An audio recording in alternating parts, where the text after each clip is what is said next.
বাড়িতে যখন মাছ মাংস থাকে না তখন এই ডিম দিয়েই আমাদের কিছু রান্না করতে হয়, কিন্তু একই রকম একঘেয়েমি ডিমের ঝোল খেতে কারোরই ভালো লাগে না।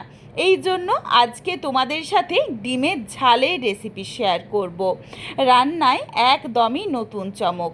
এই মাখা মাখা তরকারিটা হলে গরম ভাত হোক বা রুটি পরোটা যে কোনো কিছুই এই এক তরকারি দিয়েই খাওয়া হয়ে যাবে, আর অন্য কিচ্ছু লাগবে না।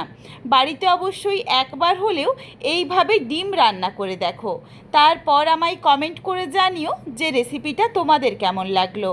নমস্কার বন্ধুরা, শুভমিতা ব্লগে সবাইকে স্বাগত জানাই। তাহলে চলো আজকে রেসিপি দেখে নেওয়া যাক। তবে কেউ স্কিপ করো না, স্কিপ করলে আমি কি পদ্ধতিতে রান্নাটা করলাম বা কখন কোন মশলার কিভাবে কতটা পরিমাণে ব্যবহার করলাম সেটা তোমরা মিস করে যাবে, তখন হয়তো খেতে এতটা ভালো হবে না। এখানে আমি প্রথমেই দুটো ছোট সাইজের আলু একদমই দেখো পাতলা পাতলা করে কেটে নিয়েছি। এইভাবে যদি পাতলা করে কাটা হয় তাহলে সহজেই আলুটা ভাজা বা সেদ্ধ হয়ে যাবে আর খুবই তাড়াতাড়ি রান্নাটাও হয়ে যাবে। এখানে আমি 3টে ডিম ফাটিয়ে নিয়েছিলাম। ডিমের পরিমাণ তোমরা চাইলে কম বা বেশি করে নিতে পারো। ডিমের মধ্যে দিয়েছি অল্প পরিমাণে কাঁচা লঙ্কা কুচি, পেঁয়াজ কুচি, স্বাদ অনুযায়ী লবণ আর খুবই সামান্য একটু গোলমরিচ গুঁড়ো। তোমরা যেমন ঝাল খাবে সেই বুঝে কাঁচা লঙ্কা বা গোলমরিচ গুঁড়োটা দিয়ে নিও। এখানে আমি যা যা মশলা ঠিক যতটা পরিমাণে ব্যবহার করব সেটা কিন্তু 3টে ডিম আর দুটো ছোট সাইজের আলুর জন্য। এরপর তোমরা যদি কোনো কিছুর পরিমাণ কম বা বেশি করে নাও সেই ক্ষেত্রে অবশ্যই মশলার পরিমাণটাও কম বা বেশি করে নিও। মিক্সিং জারে নিয়েছি খুবই অল্প পরিমাণে আদা রসুন, ছোট্ট একটা পেঁয়াজ আর ছোট্ট একটা টমেটো। খুবই অল্প মশলা দেব, বেশি মশলা দিলে খেতে ভালো লাগে না।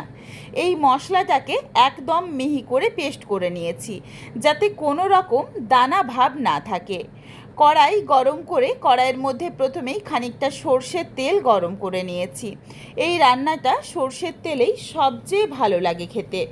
তেল গরম হয়ে গেলে ফেটিয়ে রাখা ডিমটা পুরোটাই একসাথে দিয়ে দিলাম। এরপর ডিমের তলার দিকটা একটু জমে গেলে একটুখানি সরিয়ে সরিয়ে একটুখানি জমে যাওয়া অবধি এই ডিমটা অপেক্ষা করব। তারপর একটু ছোট ছোট টুকরো করে ডিমটা কেটে নেব। তাহলে একদম পাতলাও হবে না, সামান্য একটু মোটাও থাকবে।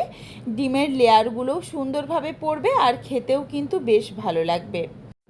একদিকটা জমে যাওয়া অবধি অপেক্ষা করেছি। যখন বেশ কিছুটা জমে গেছে তারপর আরেক পিঠ অল্প অল্প করে ছোট ছোট করে টুকরো করে কেটে নিয়ে উল্টে নিচ্ছি। আর আরেক পিঠটাও জমে গেলে এখানে আমি হালকা লালচে করে ভেজে নিচ্ছি। অনেকেই ডিম একদমই হালকা ভাজা খেতে পছন্দ করো, তারা চাইলে সেভাবেও ভাজতে পারো, তবে এখানে আমি সামান্য একটু হালকা লাল করেছি, খুব বেশি লাল করিনি। এরপর একটু বড় বড় করে ডিমের টুকরোগুলো করে নিয়েছি। একদম ছোট করে ডিমের টুকরো বা ডিম আমরা যেভাবে ঝুরি করি, কড়াইয়ের মধ্যে ফেটিয়ে রাখা ডিম দেওয়ার পর সাথে সাথে নাড়াচাড়া করলেই কিন্তু ডিমটা একদম ঝুরি হয়ে যায়। এই জন্য আমি একটুখানি অপেক্ষা করে এইভাবে করে, যাতে একটু বড় বড় টুকরো থাকে, এইভাবে করেই ডিমটা ভেজে তুলে রাখলাম। কড়াইয়ের মধ্যে আবারও কিছুটা সর্ষের তেল গরম করে নিয়েছি। তেল গরম হয়ে গেলে ফোড়নে দিয়েছি গোটা গরম মশলা, যার মধ্যে রয়েছে ছোটো এলাচ, লবঙ্গ, দারচিনি আর 1 চিমটি গোটা জিরে। ফোড়নটা ভাজা হয়ে যাওয়ার পর একদমই পাতলা করে কেটে নেওয়া আলুগুলো দিয়ে দিয়েছি। আলুর স্বাদ অনুযায়ী লবণ দিয়ে নাড়াচাড়া করে আলুটা বেশ একটু লালচে রং ধরিয়ে ভেজে নেব। তবে এখন ঢাকা চাপা দিয়ে ভাজার দরকার নেই, তার কারণ আলুটা একদমই পাতলা করে কাটা রয়েছে। গ্যাসের ফ্লেমটা বাড়িয়ে নিয়েই আমি নাড়াচাড়া করে আলুটা লাল করে ভেজে নিয়েছি। একদম লো ফ্লেমে ভাজলেও কিন্তু একদমই পাতলা আলু ভেঙে যেতে পারে। যাতে আলুগুলো এরকম গোটা গোটা থাকে এই জন্য অবশ্যই আঁচটা বাড়িয়েই ভেজে নিও। আলু যখন হালকা একটা লালচে রং ধরে গেছে তারপর দিয়ে দিলাম বেটে রাখা মশলার পেস্ট। বাটা মশলা দেওয়ার পর দিয়েছি পরিমাণ অনুযায়ী হলুদের গুঁড়ো, ঝালের জন্য লঙ্কার গুঁড়ো, অল্প পরিমাণে জিরের গুঁড়ো, ধনের গুঁড়ো আর অল্প একটু কাশ্মীরি রেড চিলি পাউডার। এটা দিলাম কালারের জন্য, তবে এটা সম্পূর্ণ অপশনাল, তোমরা চাইলে দিতে পারো, না চাইলে বাদ দিতে পারো। গুঁড়ো মশলাগুলো দিয়ে বাটা মশলার সাথে গ্যাসের ফ্লেম লোতে করে বেশ কিছুক্ষণ সময় নিয়ে একটু কষিয়ে নেব, যতক্ষণ না অবধি মশলার কাঁচা গন্ধটা চলে যায়। কিছুক্ষণ সময় নিয়ে কষিয়ে নিয়েছি, মশলার থেকে দেখো তেলটা ছাড়তে শুরু করেছে। এই সময় মশলার বাটি ধোয়া অল্প একটু জল দিয়ে দিয়েছি, জল দিয়ে নাড়াচাড়া করে ভালোভাবে মিশিয়ে নিয়েছি। এখানে ঢাকা চাপা ছাড়াই এই আলু যেই হালকা করে ভেজে নিয়েছিলাম আর এই মশলার সাথে কষাতে কষাতেই ভালোভাবে সেদ্ধ হয়ে যাবে, আর বেশি সময় লাগবে না রান্নাটা হতে। মশলার সাথেই দিয়ে দিয়েছি হাফ চামচ চিনি, চিনিটা দিলাম টেস্টটা ব্যালেন্স করার জন্য, তবে এটা অপশনাল, চাইলে দিতে পারো। অনেকেই চিনি একদমই পছন্দ করো না, তারা চাইলে বাদও দিতে পারো। তবে এখানে আমি যদিও টমেটো বাটার ব্যবহার করেছি যাতে টেস্টটা ব্যালেন্স হয়, এই জন্যই অল্প একটু চিনি দিয়েছি। মশলাটা ভালোভাবে কষিয়ে নিয়েছি, আবারও অল্প পরিমাণে জল দিয়ে দিলাম। জল দেওয়ার পরই ভেজে রাখা ডিমের ভুজিয়াগুলো দিয়ে দিয়েছি। এগুলো দিয়ে নাড়াচাড়া করে ভালোভাবে মিশিয়ে নিলাম। এখানে জলের পরিমাণটা তোমরা যেমন খেতে পছন্দ করো সেই রকম দিতে পারো, চাইলে আরও কম বা আরও বেশি। এখানে আমি একটা খুব বেশি ঝোল রাখবো না, যদিও এটা একদমই ডিমের ঝাল, এই জন্য অল্প একটুখানি মাখো মাখো রাখবো, যাতে ভাত হোক বা রুটি পরোটা যে কোনো কিছুর সাথেই খাওয়া যায়। একটা আলু তোমাদের চেপে দেখিয়ে দিলাম, আলুটা কিন্তু এই কষাতে কষাতেই প্রায় 90%-এর মতো সেদ্ধ হয়ে গেছে, খুবই অল্প একটু বাকি রয়েছে। আর এই সময়ই স্বাদ অনুযায়ী লবণও দিয়ে দিলাম। যেটুকু বাকি রয়েছে সেটাই ডিমের সাথে মিনিট 3-4 রান্না করলেই কিন্তু সুন্দরভাবে সুসেদ্ধ হয়ে যাবে।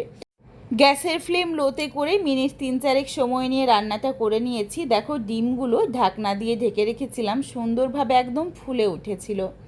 রেসিপিটা প্রায় রেডি হয়ে এসেছে। এখানে তোমরা যারা চাইছো যে ঝোলটা আরেকটু ঘন করতে, তারা চাইলে 1-2 আলু খুন্তিতে করে একটু ভেঙে নিতে পারো। এখানে আমি আর কিচ্ছু দিচ্ছি না, গ্যাসের ফ্লেম অফ করে দিলাম, ঢাকনা দিয়ে রাখছি 5 মিনিটের জন্য স্ট্যান্ডিং টাইমে, তারপর রেসিপিটা নামিয়ে নিচ্ছি। তোমরা চাইলে এখানে সামান্য একটু ধনেপাতা কুচি দিতে পারো, তবে আমার হাতের কাছে ধনেপাতা ছিল না, এই জন্য আমি স্কিপ করেছি।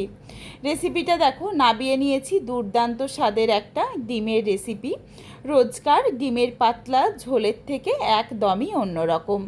একবার হলেও এইভাবে ডিমের ঝাল বানিয়ে দেখো, একদমই চটজলদি রেসিপি আর খুবই কম সময় কম মশলায় বানানো হয়ে যায়।